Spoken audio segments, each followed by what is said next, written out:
Buenas tardes, profe. Mi nombre es Ana Castañeda y voy a hablar sobre vamos a defender lo que es el método del etnográfico y el método biográfico.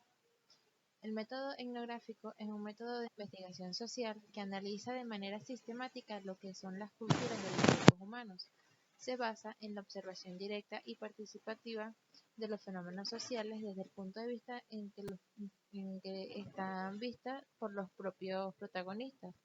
Su objetivo es describir e interpretar la realidad del objeto de estudio teniendo en cuenta sus características comunes como son el lenguaje, las relaciones sociales, las creencias y el comportamiento, entre otros.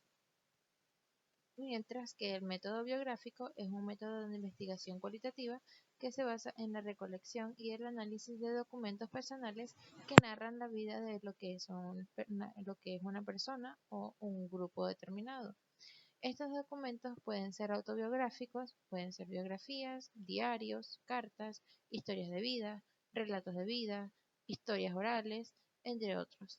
El objetivo del método biográfico es comprender lo que es la participación y la valoración que los sujetos tienen de sus propias existencias y de la realidad social en la que está inserta, en la que se encuentra. El método etnográfico cuenta con las siguientes etapas, que son el planteamiento de preguntas de investigación y los objetivos, que es cuando se quiere alcanzar a través de la investigación etnográfica es la totalidad de esta. Además, se deben definir claramente el problema, el propósito, las preguntas y las hipótesis que se guiarán al estudio. La siguiente etapa es la determinación de las técnicas de recogida de información. Aquí se debe seleccionar las técnicas más adecuadas para obtener los datos que se necesitan, como es la observación, la participación, las entrevistas, las encuestas, el análisis documental, entre otros. Selección del o los emplazamientos de acceso de campo. Aquí se debe elegir el lugar o lugares donde se realiza el estudio, así como establecer el contacto con los informantes claves, que son los que facilitarán el acceso al grupo que se quiere estudiar. Por último, quedan tres, que son la selección de los informantes, la recogida de informantes y análisis de los datos obtenidos. Y por supuesto, la presentación de los resultados. Cuando se dice cuando se refiere a la selección de los informantes, aquí se debe identificar primero a las personas que aportarán información relevante para el estudio.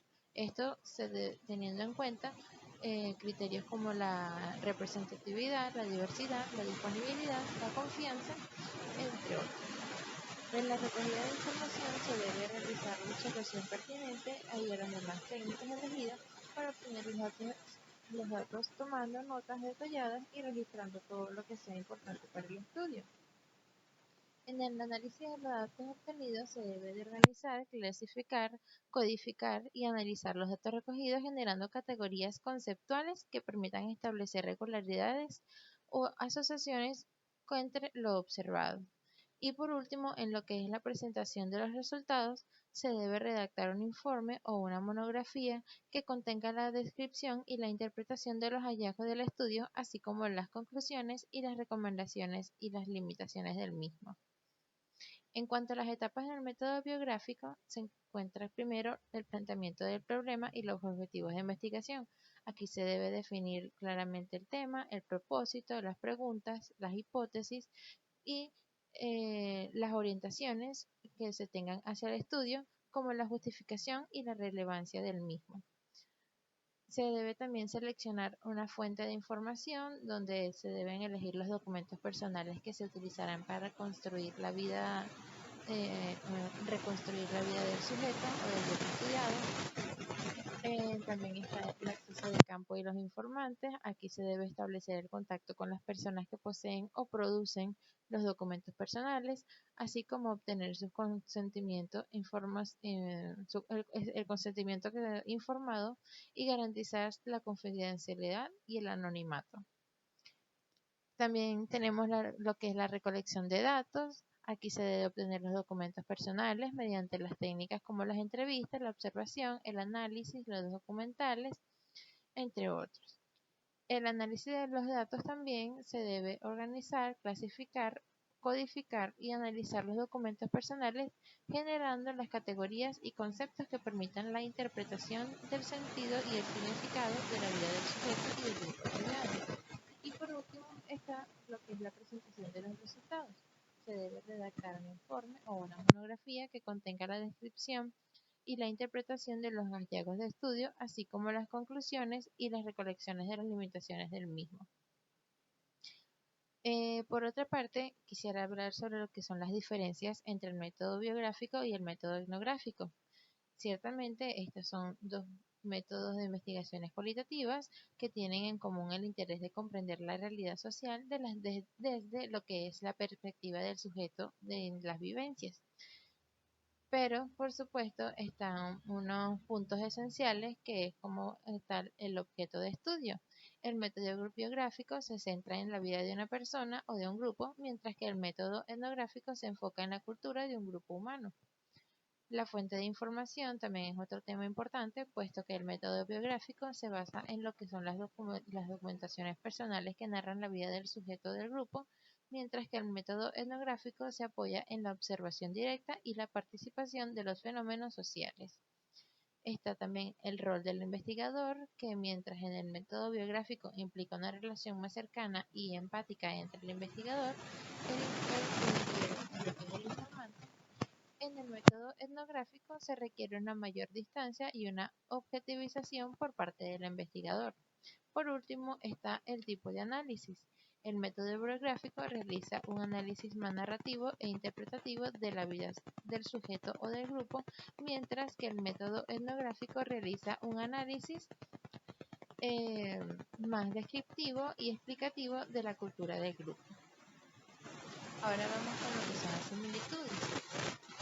Ciertamente, entre las similitudes está lo que es el enfoque holístico, el carácter flexible y dinámico, la validez interna y la perspectividad interpretativa. Cuando nos referimos al enfoque holístico, ambos métodos buscan captar lo que es la totalidad y la complejidad de la realidad social sin reducirla a variables o categorías preestablecidas.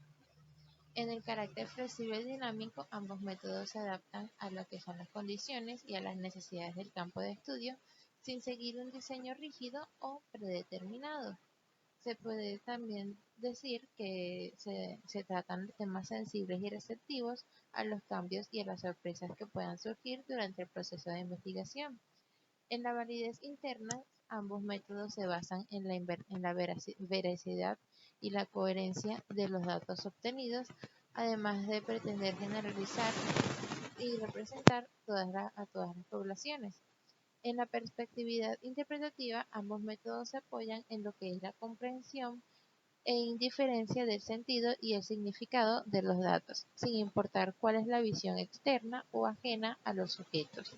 Se trata siempre de respetar y de valorar la voz y las experiencias de los protagonistas en lo que es la realidad social. Esto fue todo por hoy. Espero que estos 8 minutos y medio hayan valido la pena. Gracias, profe.